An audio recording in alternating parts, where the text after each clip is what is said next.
د تخنیکي او مسلکي زده کړو ادارې اړوند حسان ادبي بهیر غونډه ترسره شوه. په دغه غونډه کې چې د هیواد ګڼ شمېر لیکوالانو، شاعرانو او ادبپالانو ګډون درلود، یو شمېر شاعرانو خپل لیکلي شعرونه ګډونوالو ته واورول. د دې ترڅنګ د هیواد تکړه لیکوال قاري عبدالستار سعید د لیکوالي فن تر نامه لاندې لنډ سیمینار وړاندې کړ. نو د لغت په لحاظ سره خو لیکوالي لیکلو ته ویل کېږي یو معلومه خبره ده. اصطلاحاً لیکوالي د لیکلو د استعداد هغه مهارت ته ویل کېږي چې یو څوک وکولی شي خپله د زړه خبره د املا او انشاء له قواعدو سره برابر او په معیاري په جذاب شکل باندې لوستونکو ته وړاندې کړي. ورپسې د هیواد یو بل تکړه لیکوال داد محمد ناوک بیا په ادبیاتو او د ادبیاتو پر اړتیاوو سیمینار ورکړ. ادبیات او اړتیا اول به کوشش دغه وکړو دلته ما ځینې مواد راټول کړي دي چې د ادبیات وایي څه شي. کېدای شي ځینو ملګرو ته دغه موضوع سطحي ښکاره شي، عادي خبرې ښکاره شي، ځینو ته به دا بیخي نوې موضوع او ځینو ته به بیخي په اصطلاح کېدای شي لوړه ښکاره شي. نو لکه څنګه چې د خبرو کولو هنر چل په اصطلاح او مهارت غواړي، فن غواړي.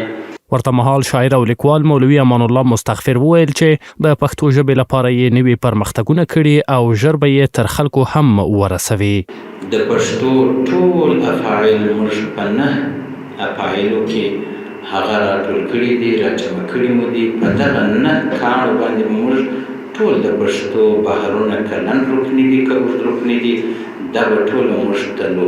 دا چې څنګه به تلو او دغه علم به څنګه پر مخ وړو دې ته به انشاءالله مخته بیا یو طریقه جوړ کړو. د غونډې ګډونوال بیا دا ډول غونډې په اوسنیو شرایطو کې مهمې بولي او د دې ډول غونډو لا زیاتوالي غوښتنه کوي. په ټوله کې د داسې فرهنګي غونډو د ادبي غونډو ارزښت خپل ځای ده، ځکه چې هر بخش چې ده که مثلا وایي تاریخ ده، فزیک ده، طب ده، دا د عمل یو ساحه لري، عملي میدان لري. څوک د ستاژ په نامه لري، څوک لابراتوار لري.